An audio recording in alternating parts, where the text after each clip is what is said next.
mbokku téléspectateurs yi suivre seen télévision RDV dellusiwaat nañu ci kàttanu sunu borom fii ci stadium Iba Mar Diop ginnaaw bi nga xamee ne def nañu ñaari journée fële nga xam ne mooy ci banlieue bi ci stade Amadou Barry bu Guédiawaye tey nag ñu ngi ci 4e journée bi maanaam ñeenteelu journée bi muy Arena Tour bi nga xam ne RDV production moo ko organisé di nuyu nag fukki région yeeg ñeent ak képp koo xam ne yaa ngi ñuy seetaan ci sous région bi ak ci Afrique ak ci monde entier ndax tey jii ci stadium Iba Mar Diop El Hadj Lamine Thiam tey ñu gis lu kenn mës a gis tey ñu gis tey loo xam ne gëj nañ koo gis ci làmb wala mësuñu koo gis ci làmb ndax tey làmb ji tey dafa toll foo xam ne enjeu bi dafa sori lool ndax tey jii bu ngeen xoolee am na mbër yoo xam ne danañ qualifié quart de finale am na ñoo xam ne fii la ñuy des comme ni nga xam ne noonu la amee woon fële ci stade Amadou Barry bu Guédiawaye nga xam ne am na ci ñaar ñoo xam ne déjà am nañu ñaari défaite muy Saddam ak Boy Dieye tey aussi xam nga ne am nay combat yoo xam ne bu ñu dajee danañ xam bu ci kanamee ñan ñooy qualifié quart de finale ak quart de finale bi lan lay indi tey nag ñu ànd ci ak sunu xarit El Hadj Lamine Thiam Dogo ànd ak aussi sunu consultant le roi des arènes muy Manga 2 tey jii ñu toog nag fas yéene jàkkaarloog Sénégal jàkkaarloog Afrique jàkkaarloog le monde entier El Hadj Lamine Thiam Dogo. jërëjëf Ousmane Diouf maa ngi nuyu téléspectateurs yëpp di wax ni am nañu mbégte ak contentement dellu siwaat fii ci stadium Iba Mar Diop ni nga ko waxee ginnaaw bi ñu demee ci banlieue bi ba banlieue bi yëpp miin Arena Tour léegi nag xam naa ni suñu consultant mi ngi toog di Manga 2 Arena Tour 4e journée c'est parti.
Ousmane kooku mooy Balla Gaye Junior gis nga ko noonu mi ngi sol xar sànni gis nga limu téere bi nga xamante ni moom la takk ci bopp bi daanañ gis Manga 2 suñu consultant daan takk téere bopp dinañu wax xam naa ni mu tudd waaye li wóor boor mooy xar sànni loolu ranlango gis nga ndeysaan wateef bu doy waar wi nga xamante ni wat nañ ko xale yi daal tubarkalla lamb ji dañ ko def fiyam kooku nag mooy grand tambour major di Adama Ngom bala ñuy jàll ci beneen bàq bi dañuy jox suñu consultant le roi des arènes borom ñeenti tur yi xam naa ne bu ñu demee ba ci biir waxtaan wi danaa leen wax lan moo waral mu am ñeenti tur kon Manga le roi des arènes ñu ngi lay nuyu. bu baax a baax pour opportunité bi ngeen ma jox tey pour ma waxtaan ñëw ci seen lamb nekk consultant yaakaar naa ne RDV lu muy def c'est une première au Sénégal télévision organiser ay tournois de lutte ne du ma bëreel ñoo xam ne am nañu ay tour du may bëreel ñoo xam ne am nañu ay cachet yu mag damay seet ñoo xam ne moo suñu bëri ci lamb te seen licence am nañ ko ba pare ñoom laa jël ma may leen seen chance kon nag RDV ñu ngi lay remercier parce que képp ku yor école képp ku yor écurie loolu daf ko rafetlu ndax soo xalaatee xool xale yi ngeen jël yëpp kenn ci neen nar woon a bëre ren ngeen jeex leen indi leen stade Iba Mar Diop yóbbu leen fu nekk di leen bëreloo kon nag waa RDV ñu ngi leen di remercier bu baax a baax. jërëjëf Manga Ousmane Diouf yaakaar naa ni li Manga nuyoo ni mu duggee ci biir waxtaan wi dugg si bu rëy la waaye Ousmane kii di Tous mooy kan. waaw kii dafa mel ni. mooy Nelson Mandela Nelson Mandela bu Rock Énergie mi ngi ànd ak Pape Mbaye ak waa Rock Énergie ak ñoom Super Jamono kon boog ñu seetaan Nelson Mandela.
jërëjëf sunu réalisateurs yi Ousmane ay jàmbaar lañu yoo xamante ni tubaarkàlla liggéey bi dañ koy teg ci yoon ñoom ñëpp ñu ngi leen di féliciter ci liggéey bu rëy bi ginnaaw bi nga xam ne Nelson Mandela bu Rock Énergie moom itam am benn victoire muy digganteem ak Sec fii la woon ci stade Iba Mar Diop yaakaar naa ni moom itam dafay jël ci deuxième victoire am. yaakaar naa am naa ci yaakaar. waaye Medzo lay dajeel Medzo nag li ñuy wax ni gaynde gu mer la fanaano Ousmane yaakaar naa ni nii ma gisee Nelson Mandela ak ni ma gisee Medzo bàkkoogul di jaabante wane na ni ñoom tubarkalla ku ci nekk jël nga décision boo xamante ni décision bu mag la Ousmane. waaw xam nga Medzo dafa bëre woon ak ñaas fële nga xam ne mooy stade Amadou Barry bu Guédiawaye mu njëkk am chute ñu joxoon ko victoire nanguwaat victoire bi jox ko ñaas ki nga xam ne nag mooy Nelson Mandela moom ci victoire la jógee moom am na 3 points waaye Medzo marqué wul point ci jamono yi te Nelson Mandela bu amaatee beneen victoire day qualifié directement ne day am juróom-benni poñ te Medzo actuellement victoire rek moo ko arrangé pour mën a bokkaat ci course bi loolu moo tax Aladji Lamine Thiam Dogo dina metti lool loolu mooy duel bi nga xam ne moo war a am ci poule A bi muy diggante Nelson Mandela ak Medzo tey jii dina nekk combat boo xam ne dina metti lool waaye nag comme ni la ko waxee rek am na keneen kuy waaj a tuus waaye bi yoon dafa ñëw ci diggu géew bi moom fa lay tuusee xam naa ne peut-être xam naa ne dañ ko koo wax sëriñ bi da koo wax kon ñu bàyyi ba Adama Ngom dugal ko. waaw kii kooku mooy Delta Ñominka booy ko delit booy Bambara moom la ñu tuusal noonu Delta Ñominka. waaw mi ngi ànd ak Tafa Boy Bambar ak Thiat. waaw dëgg la.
Ousmane gis nga loolu jaxasoo la. waaw tigre la. loolu nag baaxul. tigre la dafa dajeek. dafa dajeek Delta mais loolu. ndax Delta mooy tuus fi ñu toll nii. waaw mais loolu baaxul. waa gis nga ko ñoom Tafa Boy Bambara. loolu baaxul dagg na tuus mi. loolu baaxul boobu mooy combat bi keroog signature contrat bi te Ousmane noonu lañ def. signature bi ni lañ defoon. waaw te combat bi xam naa ne dina nekk combat boo xam ne. combat bu doy waar lay doon ndax tigre dafa jóge Lamsar. ànd ak waa Biafra ànd ak waa Jaksaaw ànd ak waa Cité La Rochette ak Caaroy Gaar gépp. waaw mais lu mën a xew combat bi tàmbaleegul kon daf ko war a bàyyi ci mu tuus ci diggu géew bi màng de yaakaar naa ne lii ci yàqam lamb ci lay bokk. Lamine lii dafa rafetul dama xamul lu tax CNG di permettre gars yi ci tuusee ci biir ba di xeex ci biir je pense que yaakaar naa loolu dafa war a dagg ndax lutteurs yi dafa am foo xam ne. foofu la ñoo war a tuusee am loo xam ne dafa am nombre bu ñu war a àndal yaakaar naa ne nag CNG su dalee seen kaw kenn du dem di ñaan kenn du dem di wax xeex bu ñu xeex amul benn njëriñ yow bëreewuloo ngay di xeex soo bëggee loolu da ngay ut combat nañu bàyyi mbër yi ñu ànd moom rek ñu def lu ñu war a def yaagatul waxtu yaagatul minute yaagatul léegi ñu jàkkaarloo Ousmane Diouf dégg nga li maa ngi de wax waaye ñu dee ñu seetaan Delta Ñominka mu àggale tuus mi.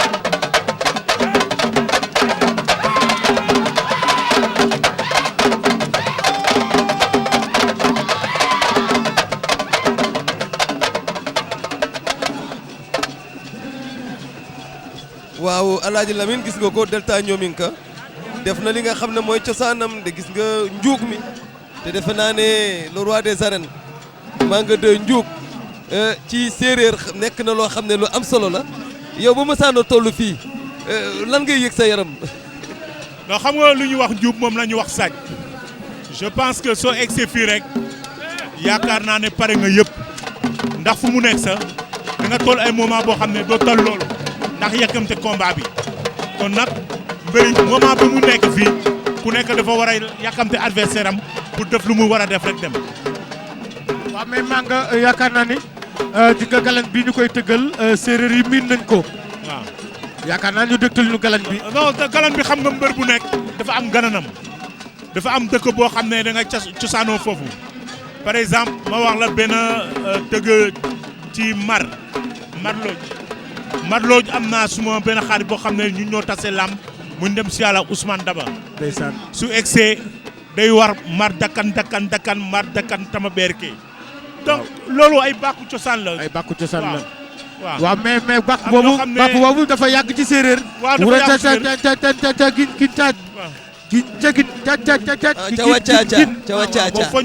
foñ ongor roga dob no korim o foñ te waccaca waaw donc je pense que loolu cosaan la gox bu nekk sant bu nekk ku am sant rek am na noo baaxoo njaajaata am na ñu mu baaxoo saareen yi am na ñu baaxoo donc ñooñu dafa am ñoo xam ne ay galan lan la jox galan yooyu ñu wax la ne soo demee ba ci stade ba soo demee ba nuyu public bi soo ñëwee ba nuyu géew bi lii ngay dem ci ndënd yi nii ngay waxee ñu tëgal la ko. mais Delta séeréeru ñominka la séeréeru ñominka ak séeréeru Siin.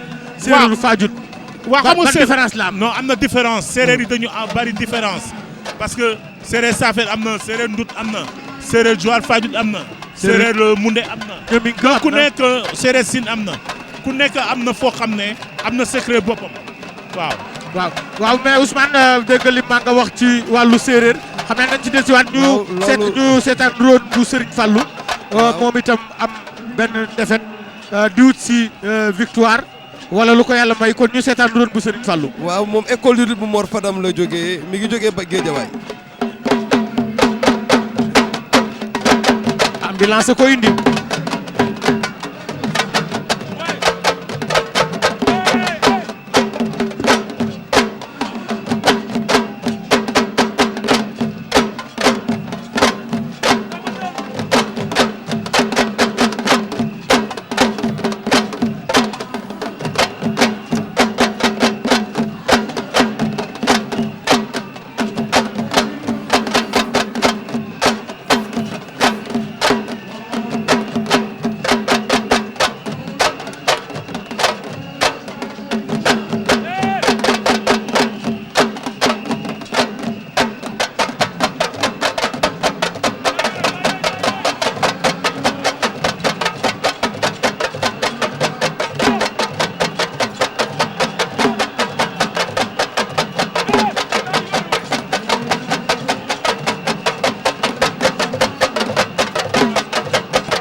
jërëjëf téléspectateurs yi Ousmane Diouf ak rakam Aziz Lamine Thiam Dogo ànd ak yéen ànd ci itam ak borom ñeenti tur yi xam naa ko wax léegi ci kanam di Manga 2 le roi des arènes borom ñeenti tur yi moom xam naa ne moom. waaw dinaa wax ñeenti tur yi lan moo ko indi Manga 2 le roi des arènes ginnaaw bi nga xamante ni gis nga ron bu Serigne Fallou bàkku ba pare gis nga xale bi ku ci bàkku rek comme ni nga ko waxee da nga indi seen galañ moom xam nga xeet la boo xam te ni ci xeetu joolaa la bokk gis nga bi mu paree dafa mel ni dañ ko tëggal sawru ba moom itam mu fecc ko ba pare doo ko dem ci ndënd ya yaakaar naa ni loolu itam ndax boo amee bis da ngay fàttaliku sa xeet. bon Lamine loolu mooy doxal làmb ji je pense que bu nekk dafa war a indi cosaanam joolaa yi suñuy ñëw dañu war a indi seen cosaan gis ngeen du ba lees su doon dugg ci làmb ànd si ak tëggkatam ànd si ak joolaa yi ñu dagg garab yi wóor na ne Casamance la jógee. tukulóor yi aussi Racine Kelly gis ngeen ko. suñu ñëwee di nga xam ne tukulóor yi egsi nañu. Manga 2 su egsee di nga xam ne séeréer yi egsi nañu. olof yi suñu ñëwee. mooy géej bu egsee di nga xam ne su ñëwee. waaw di nga xam ne olof yi ñëw nañu. dëgg la Boy Bambara su ñëwee di nga xam ne ñëw nañu. waaw El Hadj Maam Ngor gi Ndiaye su jëlee micro bi ba wax rek sa yaram day daw. wallaay kooku poésie lay def parce que baat yu muy wax yëpp baatu làmb la baat yu muy wax yëpp baatu éducation la baat bu muy wax yëpp baatu sidit la. lu doxal sidit waaw jërëjëf Manga ñu ngi dellu si waat Ousmane. ñu seetaan Tigre. waaw Tigre mooy bàkku noonu. waaw bu Lamsaar Tigre bu Lamsaar. waaw mooy dugg noonu mi ngi ànd ak ñoom Demba Diallo kon boobu Tigre.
Alaaji Lamine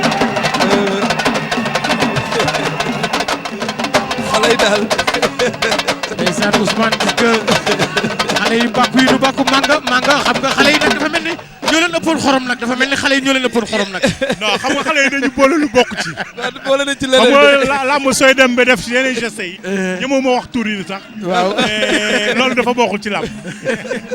mun nañu def animation def lu nekk. neexal làmb ji saa egg ci yeneen gestes yi. waaw yenn geste yi dëgg la dëgg waaw la geste boobu nag geste bu garaaw la ci mbër ci sportif laa bëgg a wax ci sportif laa bëgg a wax. loolu nag mooy bàkk yi nga xamante ne nii moom la ñu indi. waaye bàkk bii ñuy dëgg Ousmane amul benn bàkk bu ko jëpp solo. waaw lu la yàlla may gërëme ko sa ndey mbañ du ko dindi mi ngi ànd ak ñoom Sentel ay ñoom Demba Diallo ànd ak waa écurie Lamsaar yëpp ndeysaan waaw Tigre a ngi noonu ndeysaan mi ngi jël am na lu mu jël ci ndënd mi am na lu mu jël ci ndënd mi. su ko defee rek ñu jéem a fàttali aussi combat yi nga xam ne ñoo war a am tey waaw am na combat yi war a am waaw tey. parce que premier combat bi wuuteeg na bu Kër Massar ak Jël Diop bu écurie Manga 2 deuxième combat bi nekk Medso bu Pikine Mbolo ak Nelson Mandela bu écurie Rock Énergie kooku mooy poule A bi poule C bi mooy ubbi tey troisième combat bi ci poule B bi la muy Balla Gaye Junior bu écurie Fallay Baldé ak Rone bu écurie Mor Fadam ci poule D bi mooy quatrième combat bi mooy Tigre bu écurie Lamsar ak Delta Ñominka bu école de lutte ñaari tali Boy Bambara. waaw xam nga Balla ki nga xamante ni mooy Balla Gaye numéro 2 junior junior moom itam mi ngi noonu la dugg see ñu résumé lu ko rek dugg si mbër yi kooku mooy Delta kooku mooy Jal Diop bu école de lutte Manga 2 moom itam tubaarkàlla gis nga moom itam ni mu dugg see gis nga leen xale yi bu ñuy dugg si forme bu mag la ñu dugg see Manga xam naa ni xale yi dugg si nañu ñoom ñëpp dugg si nañu fi mu toll nii bëre rek moo ci des mais Manga bala ñuy ñëw ak yow ci li nga xamante ni nii mooy gis nga Jal Diop a ngi noonu kii sa école de lutte la nekk muy xale boo xamante ni nii tubaarkàlla xale bu fair play la moom day reetaan rek ndeysaan xale la xam naa li mu yëg bëriwul moom Manga. Manga nag stade bi ñu ne am nga fi ay histoire ci wàllu làmb daje nga fekk ñu bëri xam naa ni ci biir émission bi daanu xam naa boo mënul xam ñëpp itam di nga ñu mën a résumer rek quelques mbër yoo xamante ne daje nga ak ñoom fii ay combat décisif fii ci stade bi. non Lamine yaakaar naa ne su ma waxee ay tour ñu may tasal ci stade bi fii émission bi na jeex parce que am naa fi ngoon man ak Pape Diop. Sandiamour. Double Less dama dojo ak ci stade bale bu mag bi am naa fi bés ak Mor Fadam am naa fi bés ak Birahim Ndiaye am naa fi bés ak Tubaabu Dior yaakaar naa ne Boy Niang waaw yaakaar naa ne ñu ma fi amal bés bari na lool. waaw dëgg nga soo xalaatee ne su ma jëlee ci génération bu mag bi jëlee ci ñoom Ousmane Ngom ñoom ñëpp am naa ak ñoom bés fii. lépp fii la doon ci stade bi waaw ci stade bi Samba Diaw ci stade bi la woon Daouda Fall yëpp fii la woon kon yaakaar naa ne ñooñu yëpp Mohamed Ali aussi fii la woon yaakaar naa ne bés yooyu yëpp Lamine Thiam yaa ma ko gën a xam mun nga ci dugg. bis yu doy waar la. kooku nag. Alaaji Lamine gis nga ko ñu ngi réalisateur baa ngi ñuy wan. waaw kooku mooy Delta. ki mooy Delta Ñominka. waaw moom mooy Delta Ñominka waaye xam naa ne bu fekkee tuuti pare na dañuy dem rek buy ron bu Serigne Fallou ngi noonu. yaakaar naa ne tuuti li ci des bëreetul. combat yi itam pour nu bëree fii itam li ci des bëreetul Ousmane wax na leen léegi ñi nga xamante ni ñoo war a daje combat bu njëkk bi ba ci combat bu mujj bi. loolu itam mooy doon programme bi nga xamante ni moom lañ doon waxtaanee Manga 2 borom ñeenti tur yi di le roi des arènes di président des anciens gloires du Sénégal moom itam dina mooy suñu consultant daan nu décortiquer combat yi yaakaar naa ni ki nga xamante ni mooy Jal Diop pare na ngem na ba dongali pare na.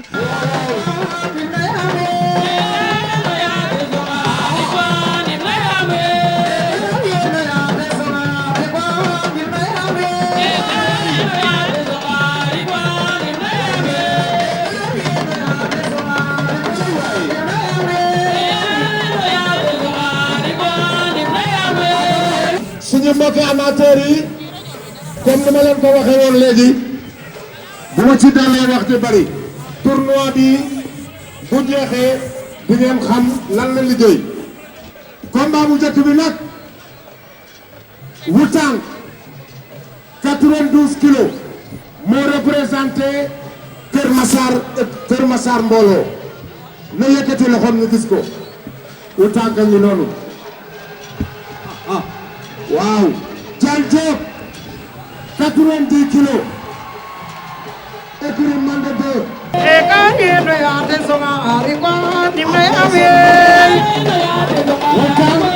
jërëjëf directeur Ousmane Diouf di gërëm bu baax sunu réalisateurs yi ak waa régie di gërëm itam sunu mbokk yi nga xamante ni ñoo sponsorisé. avertir nañu ñaari mbër yi ñu ngi leen di yaakaar naa ni ñoom ñëpp ñu ngi leen di gërëm sunu mbokk yi nga xamante ni ñooy sponsors yi sponsorisé bis bi nga xamante ni. arbitre bi sifflé na Aladji Lamine Thiam. ñoom ñaar ñu ngi leewatoo. 17h41 minutes. waaw ñoom ñaar Wuteng moo leen wan Wuteng bu ginnaaw Kër Massar ak Jal Diop.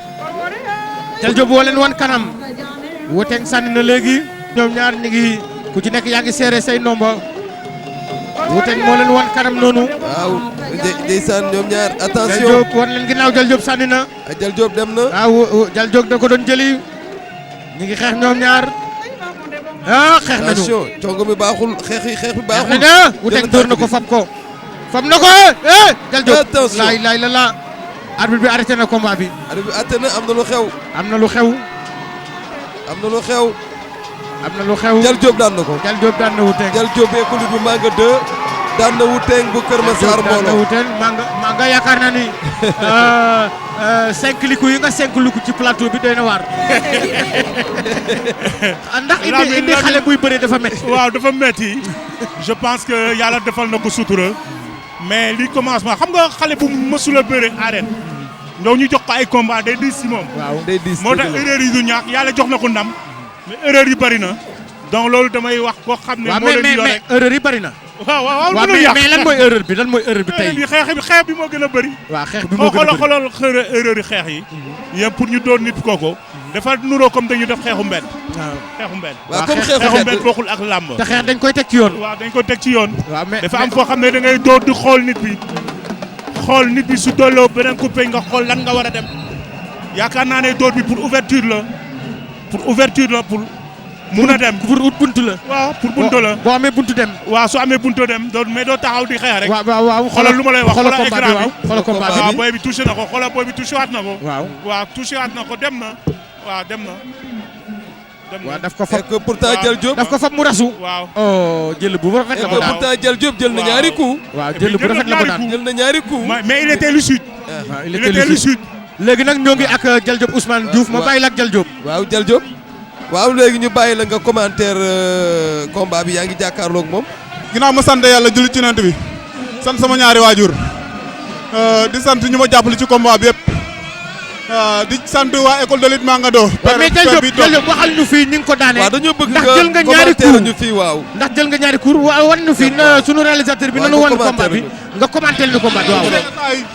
dafa bokk xeex bi quoi te saa ni di yoonu xeex parce que dafa am fu ma jóge quoi.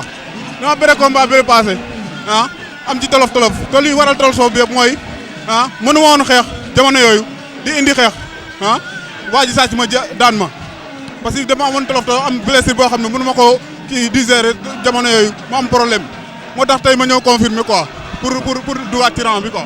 maa ngi sant sama adversaire bi di ko encourager tamit parce que champion la quoi mais lamb ji kenn mënu fi ku yàlla jàpp rek moo fi nekk ñun ñëpp ay xale lañu dañuy liggéey rek. waaw prochain combat yaakaar naa daje bii di ñëw. waaw beneen combat bi Laye Bey numéro 2 la quoi. te Laye Bey numéro 2 dafa jóge ci défaite de. waaw léegi maa ngi sant ñi ma jàppale ci combat bi yëpp. Demba daal di may sa joor ay waay fasu naari góor yi fekk na mu leer nooy waaw ku mën a waral tee nga war ku ci mënul tee nga toog curi abees la. ñi ngi jëm ci combat boo xam ne bu doy waar la ñu commentaire ko rek ànd ak sunu consultant muy ci poule A bi diggante Medzo bu Pikine Mbooloo ak Nelson Mandela bu Rock Énergie. Medzo jóge ci défaite am 0 point Nelson Mandela jóge ci victoire am 3 points El Hadji Lamine Thiam dogo Manga 2. Metza 92 kilos benn combat la bëre amul victoire am ci benn défaite bokk poule A Medzo doomi Papa Diop la doomi Papa Diop. Pape Diop Boston Pape Diop Boston. ndax xam nga soo waxee ne Kale dafa nekk ci écurie bu mag. Kale nekkoon ci écurie aussi bu mag. bu mag Rock Énergie. Rock Énergie. écurie bu mag la. écurie bu mag la. dëgg la bokk na ci écurie yoo xam ne suñu nekkul P nekk 2 ba nekk 3. ah mais mënul génne ci loolu. ñaari mbëri pare nañu. arbitre bi mi ngi leen di laaj ndax noppi na ñoom déet. waaw Khalifa Sow. ndeysaan. gis ngeen suñu Khalifa. Metza moo leen féete. Khalifa wax na ak ñoom moo leen wan ginnaaw léegi. waa ñu bàyyi Nelson Mandela waaw Manga mu def reportage bi. Nelson Mandela Manga yow la ñuy déglu nga def reportage bi. waaw. ñu ngi leewtoo. ñu ngi nga fàttali leewtoo Nelson Mandela moo leen wan ginnaaw. moo ngeen lu ñuul li. waaw Metza moo leen wan kanam. leewtoo bi yeex na. ñu ngi def déplacement latéral ñoom ñaar ñu ngi def déplacement latéral ku nekk mu ngi natt moromam. Manga ku ci nekk tànku ndajoor nga jiital. waaw. dafa mel ni ñoo bokk bëree. waaw ñoo bokk bëree. Leewtoo bi mu bugg a gaaw. Leewtoo bi su buggee gaaw rek nga am na lu bugg a xew. xam nga ne loog énergie de écurie bu mag mook Pikine mbooloo. non kenn ki dafa nekk fausse garde. daje nañu. dem na congu kaw la. loolu la ñuy wax congu kaw. ñoom ñaar ñëpp ku ci nekk am nga ngemb Manga. waaw ñoo ñaar yëpp am nañu ngemb mais defuñu dara dañuy jàppante loxo. parce que fii kenn mun na doon ci faar yi pour kenn ki def action mu dem. sol na ko war na ko mun a añ fii plaqué ko taxaw ak moom. su nekkee solkat mais nekkul solkat. Ousmane est-ce que li ñu waxoon ci signature contrat ba. feeñul parce que. Nelson Mandela dafa wax ni. Magu Medzo Ndiaga Diop moo ko jàngal bëre moo tax mu bëgg lamb. nee na bu dul woon tournoi bi ñoom ñaar duñu bëre. est-ce que loolu feeñul ci combat bi. moo tax xeexuñu. kii amoon na fu mu dooree. am na fu muy dooree. waaw maa moo tax dóorul. est-ce que feeñul moo tax dóorul. moo tax ma ne ko la ma waxoon ci signature contrat. est-ce que feeñul moo tax dóorante wuñu ñoom ñaar. est-ce que du loolu la ñuy appliquer ñoom ñaar parce que kii Nelson Mandela dafa ne Ndiaga Diop Magu Medza moo ko jàngal bëre. Medza ngemb li tas Medza toujours noonu la ko bëgg a daane. est-ce que noonu baax na mais boo defee feem baaxul. war na ko ndombo ma ngi koy bay. daan na ko Nelson Mandela daan na Medza. waaw. daan na Medza. Medza am na ñaari défaite. kon boog Nelson Mandela qualifié. Nelson Mandela qualifié. xoolal di nga ni ñu lëngante. gis nga yëkkati na ko. waaw danoo mbapat rek. danoo mbapat di nga Nelson a ngi koy yëkkati. gis nga ko Nelson ñu ngi koy yëkkati geste bu rafet la nag. waaw geste sportif geste bu rafet la ndeysaan. c'est sportif. geste bu rafet la. et je pense très bien que tous les lutteurs qui font partie de cette Arena Tour vont faire la même chose. ah oui c'est ça il le faut. il le faut. Ousmane ma bàyyi la ak Nelson Mandela. waaw Ousmane mais Nelson. bàyyi ma ak Nelson tuuti ma laaj ko. waaw nga laaj ko waaw ma bàyyi Manga. Nelson. dañ lay bàyyi ak Manga. maa ngi lay féliciter. merci dina ñaanal yàlla ndam bi jig la. benn point rek laa la bëgg a laaj. lan moo waral dóoruloo. te nga amoon occasion bi ngeen roofoo nga pour dóor. nga amoon occasion bi ngeen Leewtoo pour nga lancer gauche. kii li ma leen waxoon signature ba rek. waaw kii damay bëre ak moom sax ay ree jàpp ma. waaw lu tax ci biir combat boo xoolee maa ngi bëre mais maa ngi ree sax kii sama gaañ la. waaw sa gaañ nekkul dara kii dama daan yendu këram. waaw lu tax sëñ Bamba xoolal dama daan yendu këram chaque jour presque. moo tax dóorantewu leen. moo tax yaayam di togg di ma jox. yaayam doon sama yaay ju baax. moo tax dóorantewu leen papaam Pa Boston su may bëri daf ma doon woo di ma conseillé. loolu daw na yaram ñu ñaar ay doomu ndey lañ quoi. loolu jaatul laaj. moo tax nga ñu ñaar ñëpp dañoo kii mënu maa dóor mënu ma koo dóor. Nelson xoolante sax mënuñu ko. ndeysaan. waaw mais moo ñu boole mais mënoon nga ko may 3 points. mënoon nga ko may 3 points. non eggul foofu. il fallait kenn ñàkk. il fallait kenn ñàkk. waaw mais commenter combat bi. waaw commenter sunu réalisateur bi nañu ko indilaat. Lamine may ma tuuti Nelson. waaw Nelson non commenter ñu ko ba pare après nga ñëw. Nelson wil Manga. waaw waxal ci micro bi. ma ko tegal sées. daf ko tegal sées waaw wil Manga. waaw wil Manga. ma ne question bi ma la laaj nga tontu ma ci dafa daw yaram li nga ma wax léegi dafa daw yaram kontaan naa ci wax bi nga wax parce que góor pire moo mun a wax ne kii yaayam moo ma doon defal lii kii yaayam moo ma doon jox lekk kon nga xam ne nit bu baax nga ma ne la nit bu baax nga jërëjëf.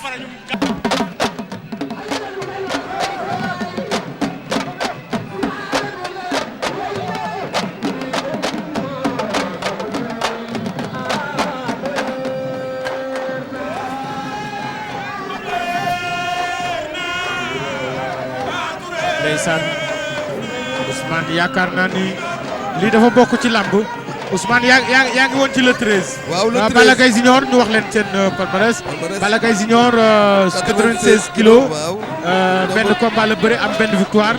amul défaite nekk ful be écrit Falaye Baldé la nekk kooku mooy Balla Gaye Junior Ousmane. ñu indi ñu Rhone bu Serigne Fallou 87 kilos nombre de combat benn la victoire 0 défaite benn am nekk poule B.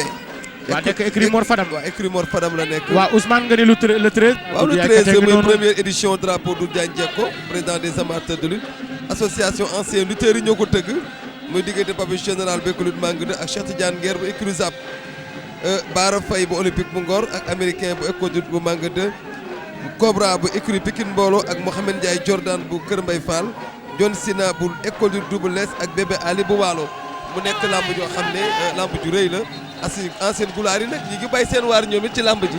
waaw mais combat bi nga xam ne combat la boo xam te nii suñ daf nu soxal ndax kiñ ko tuddee muy du dan jekko di président national des amateurs ki nga xamante ni moo koy parrainé ci boppam di Ablaye Makhtar Diop nga xam ni lamb bu accès fii joué na ci rôle bu mag a mag a mag ndax licence moo ko fi njëkk a indi comité bi moo ko njëkk a créé doon sportif bu mag ci wàllu handball ci wàllu football dégg fi ministre des sports lu ne dégg na ko fi tubarkalla ancien gloire yi séq ak ñoom boobu ministre des sports la nekk ñu séq ak ñoom boobu mi ngi nekk président CNG séq ak moom boobu mi nga xamante ni nii mi ngi créé lamb ji pour jéem ko yóbbu ci kanam ba résultat am tey jii moom la continuité bi moom la CNG di def nii ba lamb ji agsi fii kon amal nañ ko jukkal moom Ablaye Makhtar yaakaar naa ni Manga Ablaye Makhtar yéexoon na mu am bis bu mel nii waaye fi ñu ko toftal nag ci du denc ko moom itam dafa indi révolution yu bëri ci wàllu lamb jàkka ji amateur di fi julli moo ko fi indi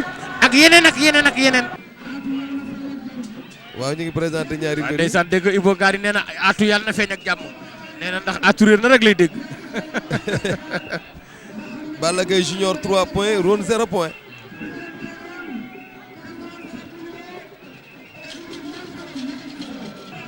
waaw ñoom ñëpp ku ci nekk ñaari avertissement nga am Ron dafa am lu mu sànni Balla Gaye junior loolu nag jaaduwul Ousmane Manga defe naa ku ci am looy sànni da nga koy sànni da nga koy def sa bopp ku ci am looy sotti ko daal sotti ko sa bopp waaw tawet ko sotti sa adversaire waaw defal ko sa bopp bàyyi sa morom. arbitre sifflé na. Balla Gaye moo toj noonu nen bi rangoon na téere bi xëy na combat bi du demee ni bii passé. mais Balla Gaye junior dafay mel ni buy bëre dafay mel ni guy gi inspiration guy gi ci wàllu takk ngemb moom la may jox Ousmane Diouf. waaw Balla Gaye junior xale la Balla boo Gaye xam junior ne dafa toj ba padi nag. waaw attention loolu glissé na def na. nañ bàyyi Manga mu reporté Lamine ñu ngi lawtoo cokaas na ñu ngi ne teg di lawtoo. ñu ngi lewaatoo attention Balla Gaye ni muy doore baaxul. day yóotu. loolu yóotu la. yóotu boobu nag sa gar day wàcc. mu tamit baaxul de. bu dajeeg remise du baax. Balla Gaye daje nañ ñoom ñaar. waaw daje nañu. lii la Balla Gaye junior bëggoon. Ron takk na ko. takk na ko. waaye tekkeeku na. tekkeeku na. lii la Balla Gaye junior bëggoon. Ron jàpp na ci ngemb li Ron mi ngi koy bëgg a wër. ay Ron mi ngi bif tànk yi ma ngi koy bay. Ron ma ngi koy bay. Ron ma ngi koy bay. attention. ba léegi 3 appui la. Ron a ngi door pour mu génn. suuf. Ron a ngi door ci suuf. attention Balla Gaye junior. Balla Gaye junior. attention. Ron tey dafa ñëw ak décision. Ron a ngi door ñëw décision. 3 appui la ba léegi. 3 appui la ma ngay xëcc loxo bi. bañ na. ma ngay door. ma ngay door. lii doy na waar. attention coup yi metti na. ma ngay door. attention. am na lu xew. am na lu xew. oui 4 appui. am na lu xew. Ron ñëw na. Ron daan na ko. Ron daan na Balla Gaye junior. ñu am na 3 points. Balla Gaye junior. am na 3 Ron ñëw points na avec 3 points. mais Ousmane il faut mu vérifier. Balla Gaye junior. forme bi mu indi woon contre Sadam. daf ci perdu lu bëri. xam nga maa ngi koy wax léegi ci reportage bi Manga. waaw daf ci perdu lu bëri. xale yi bu ñu bëree ba am ndam war nañ leen di surveiller. waaw Fadam. oui bu ñu bëree ba am ndam war nañ leen di surveiller. Mor Fadam mu ngi ree. Mor Fadam mi ngi ree. Mor Fadam kontaan na. Mor Fadam kontaan na. Ron ñëwal nii. Ron ñëwal nii. Ron mu ngi xool waaw baaraam Mor bi. Fadam a ngi noonu toog ci wetam. waaw mais waaw Ron acca waaw léegi ñi ngi ñaan sunu réalisateur. mu Wa- indil ñu. combat bi. bi Ron commentaire ñu ko. Ousmane. waaw. dafa am lu ma jaaxal ci waaw Ron. combat bi ñëw na combat bi ñëw na waaw Manga. may ma tuuti ma laaj Ron. waaw parce que ku ko yor bàyyiwul lu mu def. Mor Fadam xamuloon dóor. waaw Ron jekku waa ji di dóor ba escandé ko. te Mor Fadam loolu su ko defoon benn coup rek yaram bi daw. xam naa ambulance a ko jàngal dóor xam naa ambulance la. waaw acca waaw réalisateur bi nga indilaatal ñu ko indilaatal ñu ko. waaw mi ngi voilà gis nga xool nga songo waaw. ñu xeex ci kaw tuuti ma daw jàpp ko jàpp ngem bi muy jàpp pour xar ma bëtt ko wër ko ndomba di xeex ak moom waaw ku def gàtt bi la daal. kat waaw mënu ma ko commenter ndax bu doon jël mbot wala yooyu. waaw mais defe naa dellusiwaat nga ndax sa premier combat da nga ko ñàkkoon. léegi da nga ñàkkoon premier combat bi tey defe naa ne am nga ñetti point. waaw sant yàlla rek alhamdulilah comme li ma waxoon rek laay waxaat ñun dañoo nekk ci entraînement père yor ñu normal defar ñu yar dimbali ñu si lu bari daal kon bu ñëwee comme ni ma ñàkkee woon rek sant yàlla noonu laa amaatee di sant yàlla. waaw jërëjëf Mor Fadam a ngi nii waaw. Mor. waaw Ousmane. waaw Mor Fadam andi tey sa mbër mi sa doom ji. andil na la victoire tey mais Ousmane. Mor Fadam. defe naa samedi bi wuute na ak samedi bële bi doon bëre Amadou Bari. yaakaar naa ne ñaari samedi yi wuute nañ ci yow. waaw mais adduna noonu lay doxee quoi. waaw. bànneex ak naqar ñooy ànd quoi surtout lamb boo amee bànneex rek seentul naqar boo amee naqar seentul bànneex noonu lay doxee quoi xam nga gos bi son premier combat daf ko préparé wul dafa lamb daa taxaw rek mu dem Casamance am fa lu mat 20 jours entraîné wu jóge fa ñëw màggal gi ñëw mu am 15 jours entraîné wul mais comme doon combat bu njëkk bi waroon na ci mën a génn parce que macha allah yàlla daf ko def mu mën a xeex mën a bëre loolu moo tax ñu dugal ko ci arena bi tour bi quoi.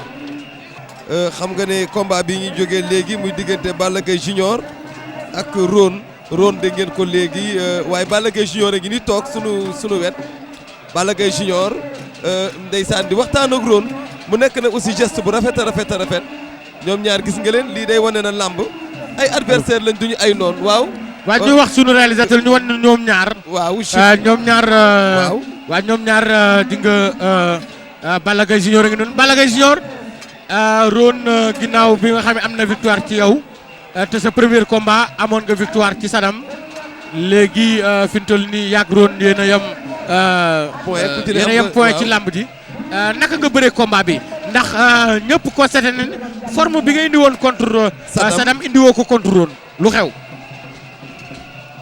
auzu billaahi mina seytaani rajiim ginnaaw ma sant yàlla julli si Yonent bi sant sama ñaari waajur bu baax a baax a baax ndax li yëpp ñoom la quoi jégalu nag supporter yi am nga rek du defet ñëwee moom cuune ngay doon du defet ñëwee cuune ngay doon amoo entraînement yi barki Serigne Salim li war si entraînement maag kii def naa suba ak ngoon matinal dem salle 3 fois laa doon liggéey si jour bi xëy na defet moo ñëw nag di ko sant yàlla bu baax a baax di ko ñaanal nag victoire bi mu am sama kaw yàlla na ko jik amiin yaa rabbi amiin waaw mais fi mu toll nii xam nga ni da ngay wutaat beneen point fi mu toll nii da ngay wutaat yeneen 3 points. yeneen 3 points. sa prochain combat kan ak kan la yaakaar la yow ak Ndoof numéro 2 bu écurie Ndakaaru.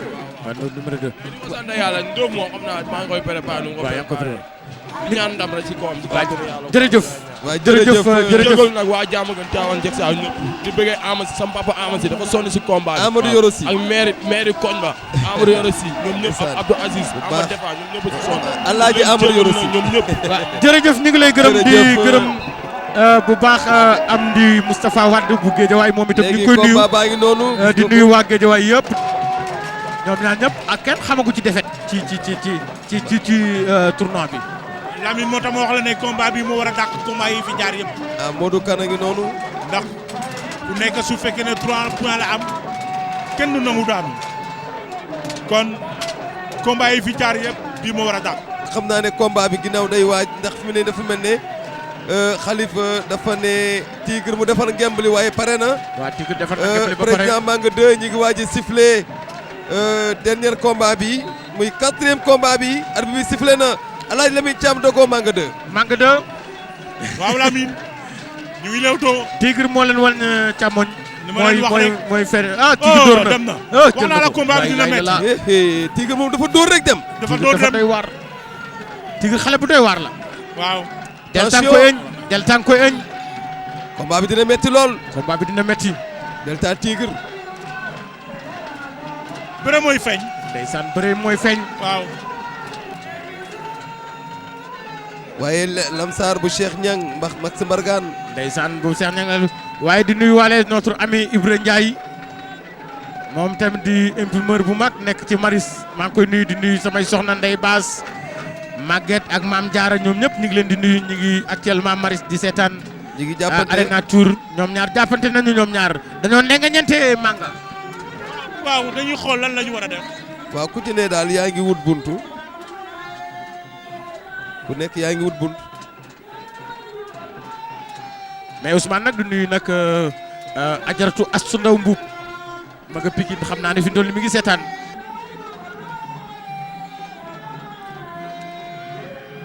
attention attention Delta. Delta war na ko. waay Tigre waay. waay Tigre. waay Tigre c'est waay pas possible.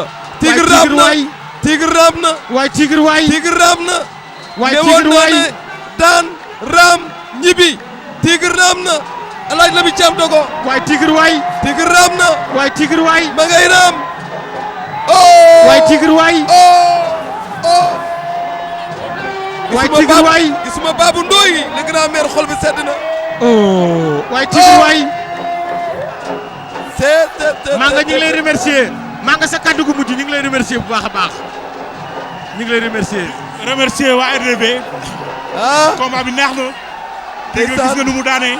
Delta Ram waxoon na ko lu mu waxoon moom la def. Ram. gis nga Max Mbargane. Max Mbargane muy baax. gars yi ñu ngi Ram di ñëw. Tigre gi kon yaakaar naa ne. ndeysaan RDV amatul lu mu wax. waaw. ndeysaan. waaw Tigre ngi nii ñu yanu ko ndeysaan. waaw Manga 2 ñu ngi lay nuyuwaat mercredi mooy signature contrat bi. mooy signature contrat bi Val d'Or. waaw incha allah. waaw jërëjëf. ndeysaan jërëjëf kon Tigre ñëwagul. Tigre ñëwagul. maa ngi seen ñoom Demba Diallo. Tigre ñëwagul réalisateur bi. Salou Seck bëgg jàmm. réalisateur bi indi laa toll ni combat bi ndeysaan. non Tigre noo ko waxee woon. Tigre nu mu waxee woon. daan raam ñibbi. waaw dama maa taf mu taf ma ma rasu. mais mu takk ma. mais Tigre fii ma ñàkkoon fàq ko foofu ñàkkoon nga de. waaw non bëre la rek. ah ma fàqal ko ba mu ko fàqatee. fii dafa mel ni mu bañ ba may jóg mu may bëgg a sukkar bi ma kal ko ma rox ko caaxal mu toog waa lii la jël bu rëy laa ko daan. waaw jël bu bëre daan raam dem ñibbi. ndeysaan bële daan la ko waxee woon père. waaw waaw nañu jël en direct moo la damaa feebar damaa taawa. waa xool nga ko tab baa ngi noonu. mu wane tab bi moom la bërewaale gis ngeen ko. waaw jom la wax dëgg yàlla lii jom la metti na. tab bi metti na. maximum demal RD demal nga defa médical ma ne ko non père. combat damay bëriwaat la 5 bii su ma ko yàqee rek du baax. dëgg la dëgg la rek ma ñii lañ ma. mais yaa ngi nii di raam daan raam dem ñibbi. père il faut que ma sant ñu ma jàppale ci combat bi. dafa bëri. safeen yi yëpp dañ maa jàppale séeréer safeen yu nekk ci monde bi yëpp. dañ maa jàppale. est-ce que yaa ngi dégg dañ maa jàppale Diatta doomu mère Khady Ciss dafa maa jàppale. Moussa Ciss dafa maa jàppale. Demba Diallo Maysa Bar Pa Aline Bangoura ñëpp dañoo sonn ci man. Mariama Sané dafa sonn ci man sama mag la sama xarit la Amar Mbengue dafa sonn ci man. est-ce que yaa ngi dégg di ko may sama waa Yëmbal route de Marin sa Biafra nga ma dëkk Thiaroye Pikine sama supporter yu nekk monde entier ñëpp may ñaanal sama maire yu dëkk sama koñ sama papa yi maa leen di ñaanal sama fan si club bi nag maa leen di ñaanal bu wér ñu gën a yokku sant yàlla bu baax maire Julle Gisee maa ngi koy sant bu baax maire Debo Ndiaye sama maire maman la maa leen di nuyu bu baax waaw mais ñu ngi di gërëm Max Mbergane bu baax ak Matar Gueye Matar Ndiaye mooy adjoint Max Mbergane maa ngi koy gërëm bu baax di leen ñaanal seen diggante mu rafet trop seetaan ba see dugg di gërëm Père Ali Diop bu baax écrit Lamsar yëpp Père tab bi démb laay doog a contact. démb laay doog a contact maag Boy Dieye la. Boy Dieye tab bi démb la may fëgal di doog a taxal sër ak Paul maa leen di sant bu baax.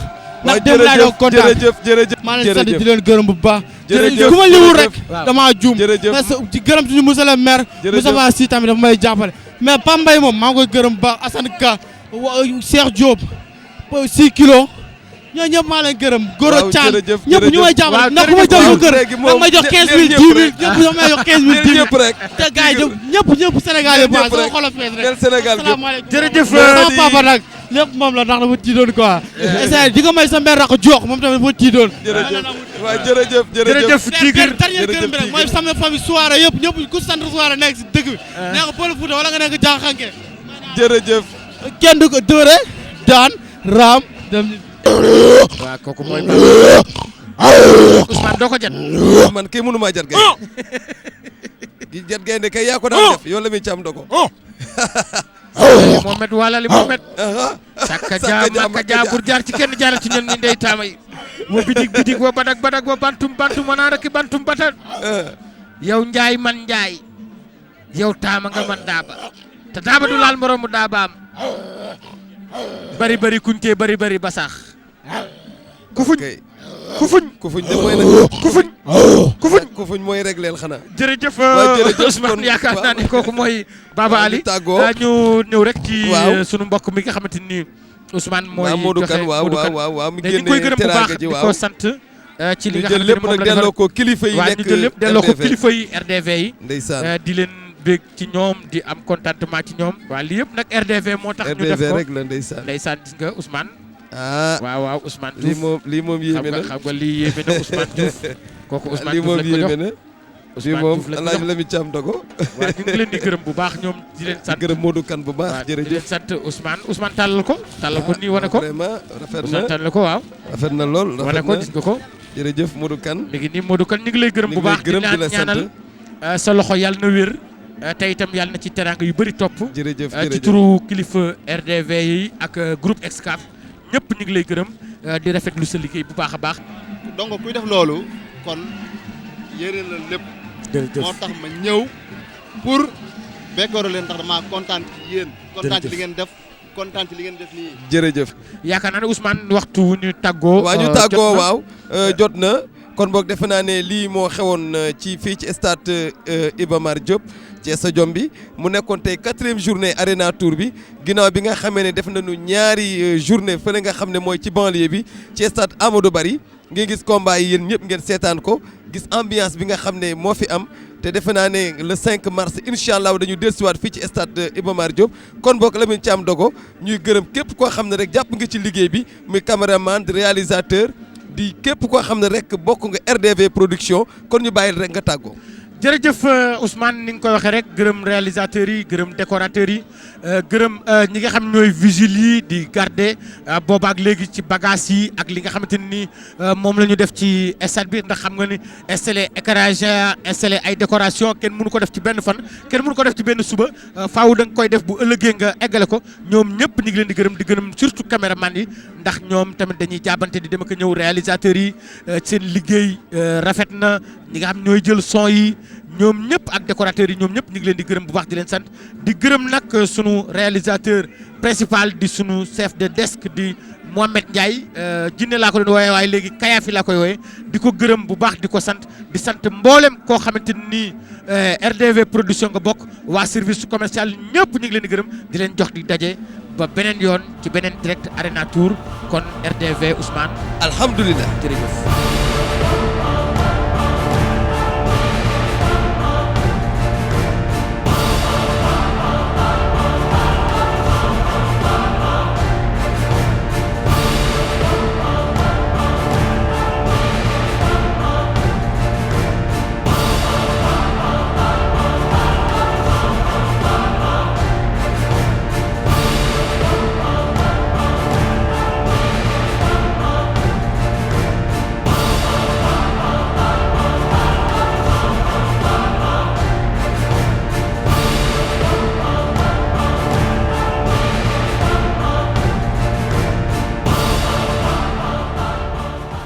yéen mbokku téléspectateurs yi suivre seen télévision préférée muy RDV ginnaaw nag bi ñu seetaanee làmb juree ji nga xam ne moo amoon fële ci stadium Iba Mar Diop RDV production tëggoon ko mu bokkoon ci li nga xam ne mooy tournoi Arena Tour bi léegi nag ñoo ngi toog ak ancienne gloire boo xam ne kenn mënatula wax làmb ci Sénégal tudduloo ko muy El Hadj Ibrahima Ndiaye El Hadj Ibrahima Ndiaye nag yor école de lutte sàkku xam-xam di tàggat ay xale yor leen kon ñu bàyyi la nga nuyoo ak mbokk téléspectateurs yi.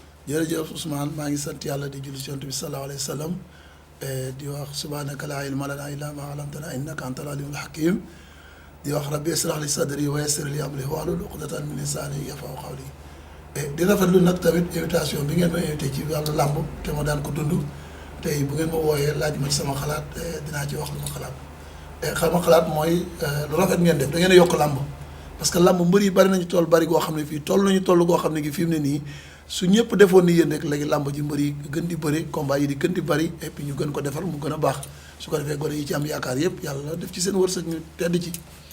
lu bees li nga xam ne nag moo ci am juróom-ñetti combat ci benn journée ci bëre dóor ndax yooyu mës nga koo dund yow en tant que mbër.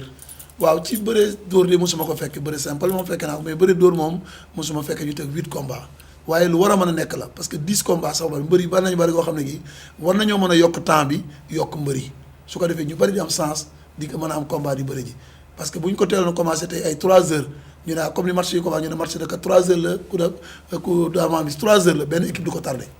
léegi suñu ñëwoon tamal amateurs yi ne leen làmb ji léegi day teel a commencé 3 heures ko parce que combat yi dafa bari su ko defee mën nañu yokk billet bi yokk temps bi yokk mbër yi loolu avantage yu mbër yi la avantage yu ñuy seetaan la avantage yu télé yi di génne seen image loolu tamit ak sponsors yi ñëpp dinañ ci am chance seen visibilité ñu di ko gis loolu lu baax la li ngeen def nii tubaarkàlla man daal gisuma ci lu ma yokkute làmb.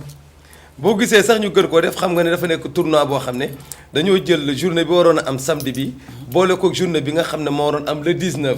su ko defee xale yi kenn du mën a calculer ñu mën a ku ci nekk mën a am chance pour mën a qualifier ci quart de finale bi ndax gis nañu cas bi nga xam ne moo amoon samedi bi ñu weesu ci diggante Medzo bu Pikine Mbolo ak Nelson Mandela bu Rock Énergie dañoo bëree bëree boo xam ne dem na ba nit ñi di sax dafa am combine malgré que chute am na yow loolu noo ko jàngatee.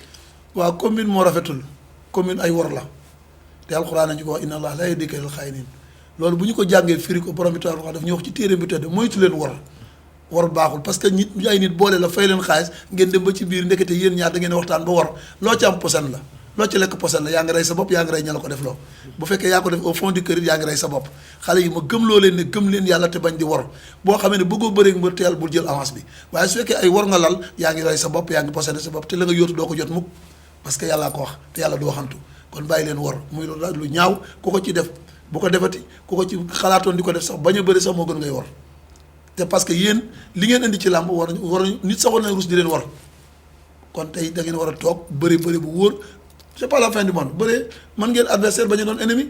làmb jot na bëri na ñu bëri kenn ku ne daan mbëri yu mag ñu ngi si ñuy ànd fi tey jii mais kenn ku ne bëri naa ak sama bëri yu metti bëri yu metti tey jii ñu ngi doon ay doomu day demanti ngénte di demanti lépp te ku ci ne boo xoolee sama bu ngeen ci tolloo lu metti la woon kon tey lu tax ngeen juddoogu leen demagu leen fenn naan da ngeen di lali war loolu danger la loolu Ousmane danger la. danger la en tant que ancienne gloire yow tey El Hadj Ibrahima Ndiaye xale yooyu tey boo doon yedd loo leen di wax.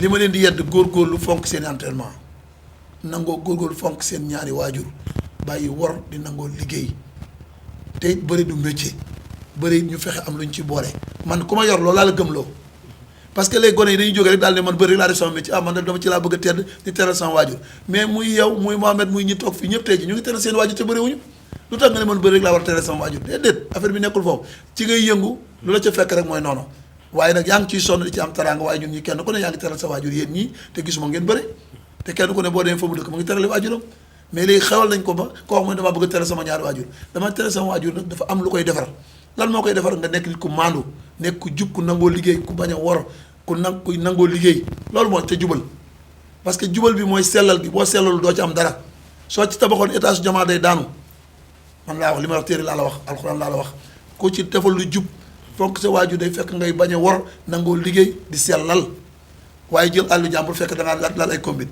jël xaalis jàmbur fekk ay combine nga dara loolu nga sa bopp loolu sa waajur wa nga ko jox parce que la nga ko jox sellul te ñun ñëpp ku ci nekk booy ëmb dara di ko yóbbul sa waajur day fekk la nga ko liggéey mu sell fekk maa ko ñàkk mu leew ma dom su ma ko joxee sama waajur tubaarkàlla ba ndam laa cay am mais su fekkee loolu leewul la nga tëriyaande fële tafu xaalis jàmbur wala tëriyaande xaalis jàmbur ñëw jox say waajur de lekk leen yaa ngi leen di rey yaa ngi rey sa bopp yaa ngi leen di rey Ousmane yàlla na yàlla musal ci loolu. Alaaji Ibrahim li RDV production def ci làmb ji ci jamono ji yow lan mooy ci sa jàngat. xanaa kontaan ci lool parce que ñoom dama ne dañoo yaatal làmb dafa xat fi mu ne promoteurs yi bari tamit ñoom bu ñu ñëwee promoteurs yi xat ñoom ñu ñëw dëgg wut ci seen du yokkaat làmb ji gën di waat nit ñi gën leen a defaraat gën a yokk bëri pour ñuy bëri tournoi bii su ko yeneen télévision yi defoon ñëpp def ko noonu léegi làmb ji ñëpp di bëri sa xol te ñii ñu jël tey tànn leen dugal leen ñu leen mën a ne ci écrit yi wala seeni morom te amuñu chance su bëri te est-ce que dinañu bëri ren est-ce que dinañu bëri déwén moo tax ma gëmloo leen métier bi boo amul yanu jàpp cee gën a wóor parce que bu fekkoon am bu ñu bëriwul tamit te am métier jàpp ci day gën a dox kon RDV li mu def nii double félicitation la te fi mu ne def nañ ko nii nañ leen bañ a gor seeni tànk rek na ba ñene ca ginnaaw di gor sa parce que siis amul njariñ dama benn waaye day wax ne siis ki siis baaxul kay siisaate baaxul kañuy siis ka tax ñuy siis kookaa baax kon RDV bi moom wax moom mi génne alalam def ko ci teraanga ji def ko ci télé yi def ko ci mbër yi di ko génne te amu ca benn bénéfice dégg nga li ma wax lu muy bëgg a avancer làmb kookoo baax waaye ña topp ci ginnaaw di siisaat baaxuñu parce que yoruñu lu ñu siise kon waroo siis ket Alaaji Ibrahima ñu fàttali rek ne làmb ji mi ngi am le 19 mars fi nga xam ne mooy stade Iba Mar Diop di stade bu mag bi ma fàttali leen combat yi ndax ci poule B bi premier combat bi Sadam bu Caaroy Géej dina bëri ak Ron bu Serigne Fallou nekk école de lutte bu Mor Fadam ba léegi ci poule B bi Ndoof bu Ndakaaru dina bëri ak Balla Gaye Junior nekk écurie Fallay Baldé bu ñu demee nag ci li nga xam ne mooy poule D bi Boy Dieye nekk écurie Bawol Mbooloo dina bëri ak Tigre nekk écurie Lamsar ki nga xam ne mooy Lac de Guiers Junior nekk écurie Waalo dina bëri ak Delta Ñominka nekk école de lutte ñaari tali Boy Bambara bu ñu demee aussi ci beneen poule bi muy poule A bi 5-5 nekk Soumbédioune muy bëri ak Medzo nekk écurie Pikine Mbooloo ñaas nekk école de lutte Balla Gaye dina bëri ak Nelson Mandela nekk écurie Rock Énergie bu ñu ñëwee aussi ci beneen poule bi muy poule C bi Tyson numéro 2 nekk écurie Bul Faale dina bëri ak Wuteng nekk écurie Kër Massar Mbooloo beneen combat bi di Laay Bey numéro 2 bu Fass bëri ak Jal Diop bu école bu Manga 2 loolu mooy combat yi nga xam ne ñu war a am le 19 mars RDV production boole juróom-ñetti mbër yëpp ñu ànd ñoom ñëpp bëre ko ci benn journée loolu nekk loo xam ne innovation la waa Alaaji Ibrahima mbër yi nag dañoo am loo xam ne aussi RDV production daf ko waajal ndax xam nga ne boo waajalul mbir bu ñëwee mën na laa bett bu fekkee ne nag léegi poule bi mbër yi ñaar a war a génn ci poule bu nekk ñaar yi war a génn tolloo ñoom ñëpp ay poñ kenn rawul sa morom dafa am nu leen war a attee loolu nag ni leen war a attee règlement bi dafa wax ne ci waxtu yu ñu bëri ñi ci gën a néew waxtu kooku moom mooy jàll waaw mais yooyu nan ko koo jàngate waaw loolu Ousmane xam nga mbir boo ciy dugg toujours da ngay ni ay matuwaay yaakaar naa RDV production bi ngeen di def tournoi bi am ngeen ci lu ngeen sukkandiku ba def ko maanaam jaar ngeen CNG ne leen lii ngeen la ñu bëgg a liggéey bu boobaa ñoom jox nañ leen ne leen nii lay demee loolu ñu leen jox rek ba ngeen commencé ba sóobu ci pare appliqué leen loolu rek fexe leen ba bu leen ci CNG bi li mu leen indi ku mel ni Xalifa ku xam règlement yi la ku mel noonu su toogee teg leen ngeen teg ci table bi ne nii lay doxee bu ñaar tolloo nii lañ demee kii moo ëpp gagné parce que léeg-léeg nga gis ñaar bëri ñu ëpp ki ëpp action maanaam ki njëkk a wut a daan kenn ki di défendre toujours que wut a daan toujours mooy gagné xam nga bu temps bi jeexee kenn daalu xam nga kooku mooy gagné parce que moom moo njëkk a def effort pour gagner loolu lépp da ngeen ciy sukkandiku rek lu ngeen ci sukkandiku te teg ko ci dëgg rek dan day jàll waaw parce que yaakaar naa foofu bu ngeen dem ba foofu faral amu fa njàmbalaan amu fa ki gën a góorgóorlu rek mooy dem ki gën a jàmbaare mooy dem loolu sukkandiku leen rek ci document bi ngeen xam ne CNG moom leen indi woon parce que moo couvrir affaire bi ngeen ànd ci yaakaar naa du ngeen juum kon Alaaji Ibrahima lan ngay tàggoo mbokk téléspectateurs waaw di sant yàlla di gërëm rek di yàlla na ngeen réussir di ñaanal borom kër gi benn baas ak doom ji si yeeg personnel bi yëpp ku lim juum ñaan kër gi yàlla na fi yàlla def jàmm ak xéewal parce que këru diine la parce que man damay participer ci émission diine yi damay participer ci émission yu bari fii yoo xam ne du làmb yàgg naa siiwul rajo bi nga xam ne alxuraan day teg rek sax toujours dama koy déglu quoi kon tey fii am na tànk daal yoo xam ne yàlla nañu yàlla jàppale li ngeen dugg it yàlla na ngeen ci am ndam parce que combat yi ngeen teg nii làmb yu neexee nii gëj na fi am ñi nga tudd fi yëpp bu ñu bëree ci normal combat yu neex nga gis parce que xale yi gis naa ne am na ci ñoo xam ne ñii déwén di nga leen dégg ci leen parce que am nañu ndoxtu kon boog yi tamit téléspectateurs yi nga xam ne yéen a ñuy suivre ñu ngi leen di jox rendez-vous incha allah le 19 mars ci stade Iba Mar Diop alhamdulilah.